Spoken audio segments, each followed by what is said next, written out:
So COD Next is come and gone. Next up, the beta in the morning, afternoon, evening, depending on where you're at in the world.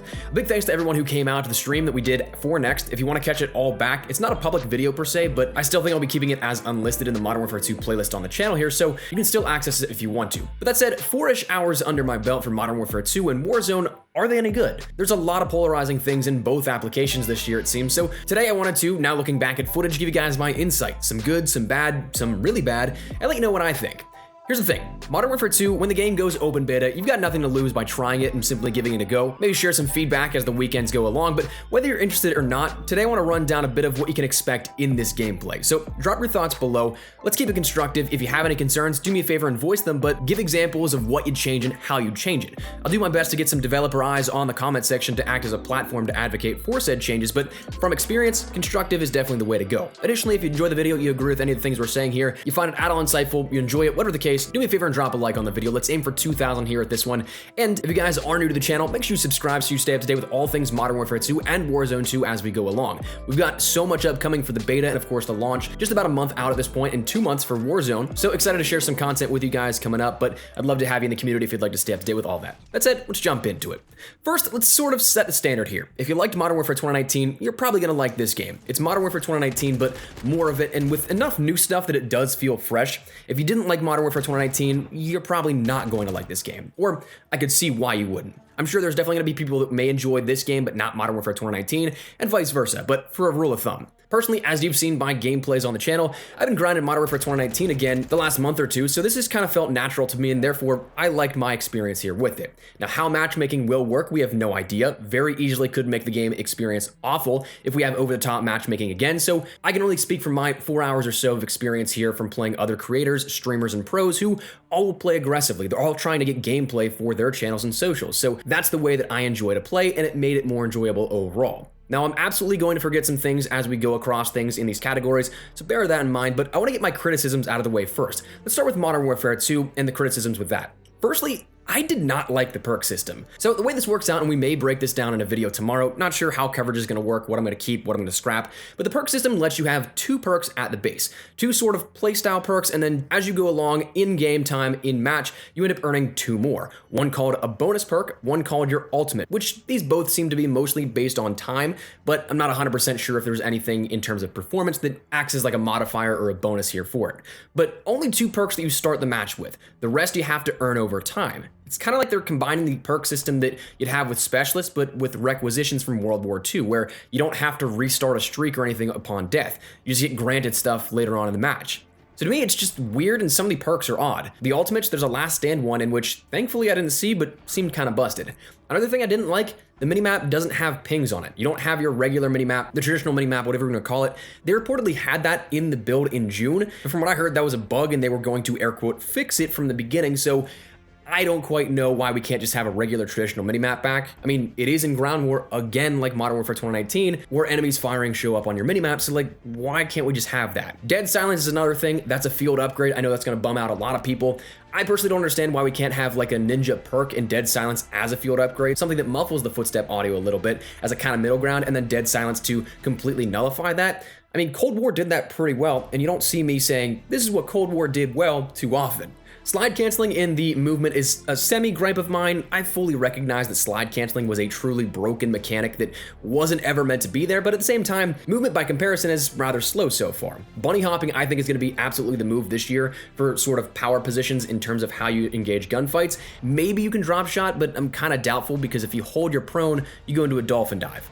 Now, equipment, there was some stuff that was really annoying and kind of over the top. The shock charge was a bit much. Stuns lasted way too long in my opinion.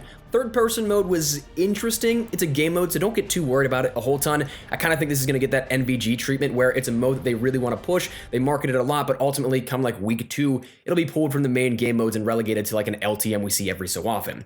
Now, it's not necessarily so much the concept of Modern Warfare 2's third-person mode. We've seen third-person done in the past, in the last Modern Warfare 2 even, but it's the mechanic for me that does it, because the mechanic is disorienting in a weird way, like motion sickness kind of way. You pop in and out of third and first person when aiming, so it's just this fly in and fly out animation you do over and over that kind of makes you a bit motion sick. Now, graphically, we're gonna move this now into the middle ground here. I'm gonna put this and one other thing in the middle where I totally understand where there's going to be gripes for it. I don't know that I necessarily experienced it, but hopefully with some higher res gameplay here now on the channel, I think this will be like 1440p as opposed to the 1080p stream we did on the channel here with Next and the event there. But it's interesting because the experience is definitely going to vary this upcoming weekend and the weekend following. I'm a big quality guy, 4K videos are my standard here, and playing at 1440p, I thought it looked alright, pretty good, essentially Modern Warfare 2019, but I can see where 1080p would absolutely look bad, especially when we consider people playing on consoles. That's going to differ entirely, not only because there's so much customization from console to PC in terms of what you can tweak graphically, but because this week and next we'll see PlayStation 4 and Xbox One gameplay, consoles that this game was not made for. No matter what the marketing says, this game wasn't made for last gen. Another middle ground to me is the over-the-shoulder spectating. It's just kind of weird. It's probably one of those things I'm gonna get used to, but right now it was kind of a system shock of like, why are we looking at it from this perspective? But anyways, now let's get on to some more happier things that I actually really liked. I really liked the way they handled score streaks and kill streaks, and you did hear me right on that one. Modern Warfare 2019 ended up having, of course, only kill streaks. You had a perk that allowed you to end up taking those streaks as score streaks, but it punished you in a gameplay sense where you had to lose a tier 2 perk.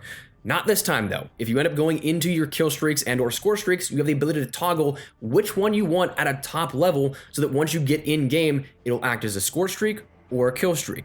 Totally up to you. And with no penalty, which is definitely nice.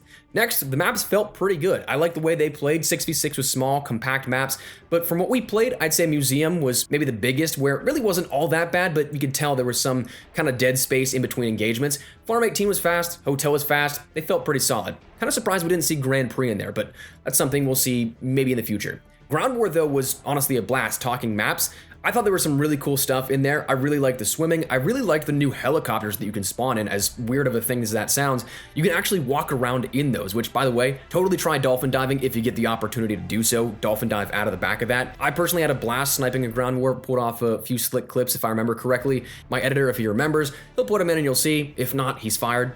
Plot twist, I'm the editor.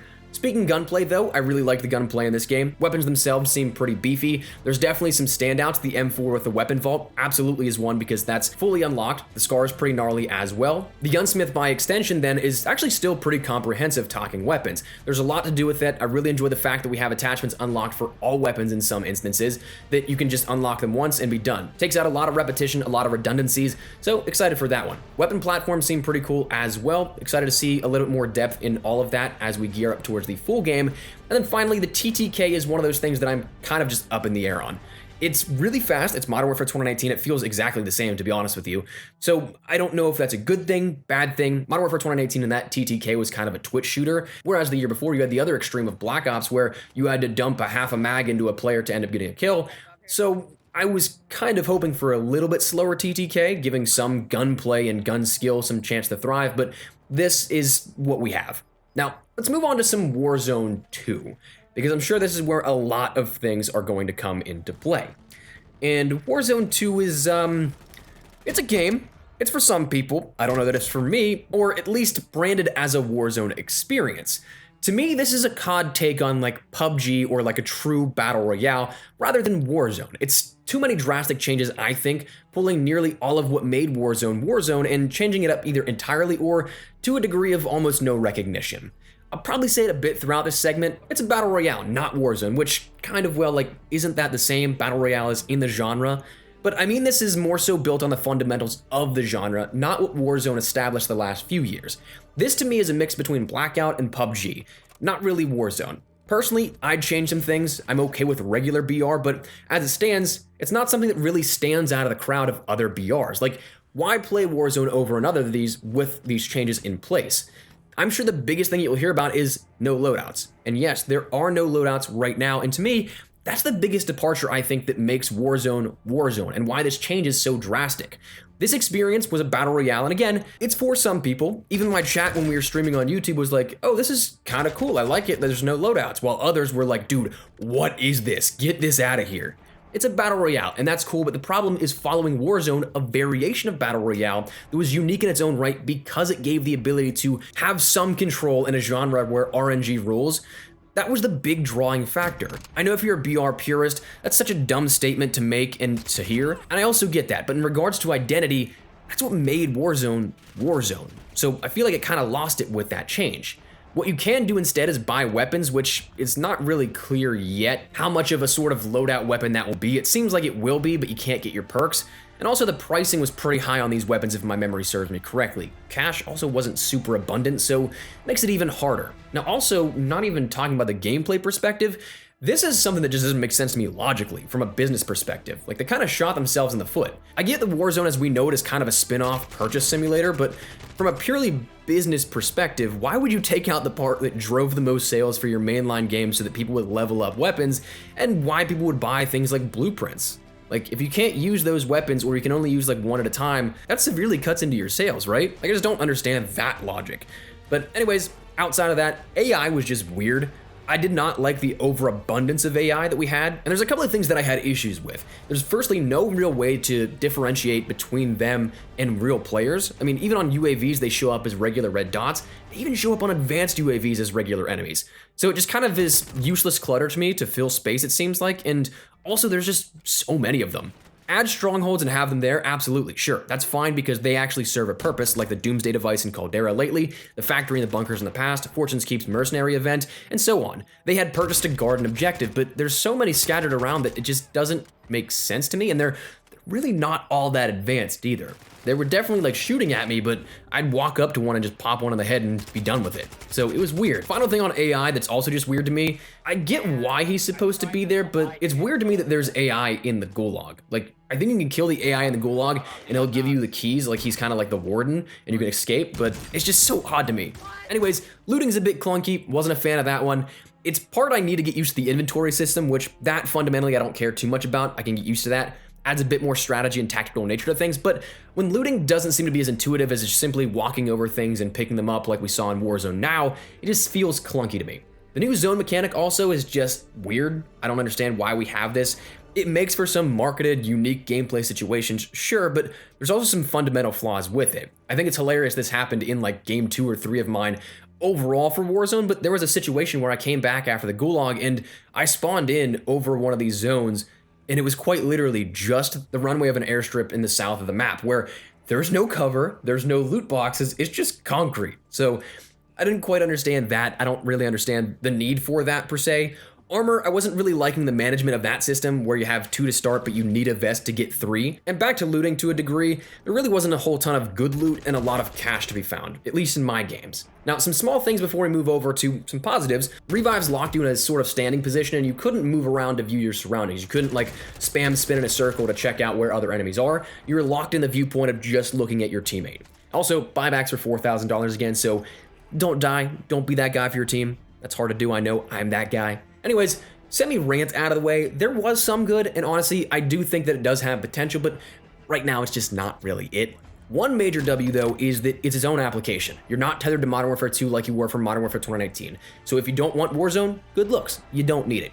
Visually, I like the map. Only fear I have is there's some foliage that's pretty thick that you might see some campers in. I think the points of interest also were kind of spread out to the degree where the hottest really weren't taking you to the extreme ends of the map, but also there's enough stuff in between the dead space that you didn't get lost in it. Swimming's a really nice addition, honestly it felt better than I expected.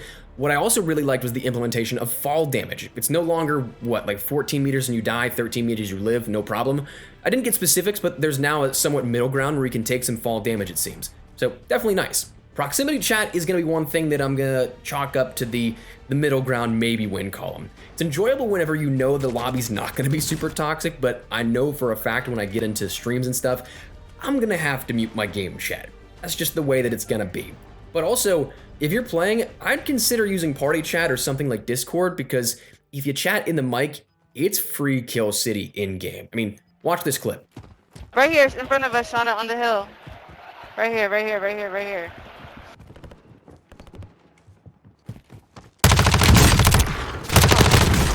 Now, the next thing that I want to talk about, and final thing that we'll mention here, is the inventory management system. The fact that now with this backpack, it might seem a bit clunky, it might seem a bit weird, but you can now take more things of what you want rather than being just locked at a certain cap. Like, you can now sacrifice, if you're not using sniper ammo, you can sacrifice sniper ammo as an inventory slot and take more armor. You can take more ammo of rifle or something like that. So it offers a little bit more freedom of player choice, which I definitely think is nice, and going forward might be pretty beneficial. You can keep multiple kill streaks, you can keep multiple equipment items, or whatever the case. You have the freedom there to do whatever you want. But that said, that is where we're at. That is my sort of first initial impressions on Modern Warfare 2, Warzone 2. Modern Warfare 2, I had some fun. Giving you the simple answer, was it any good?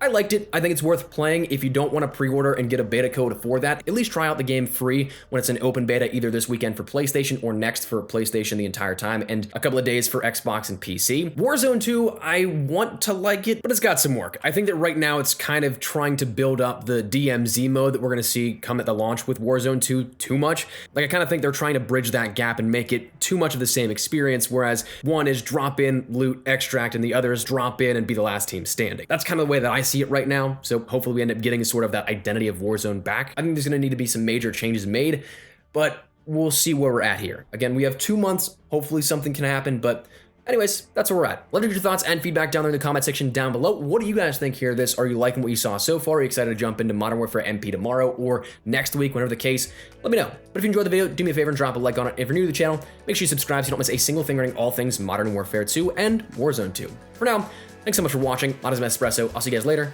Take care and peace.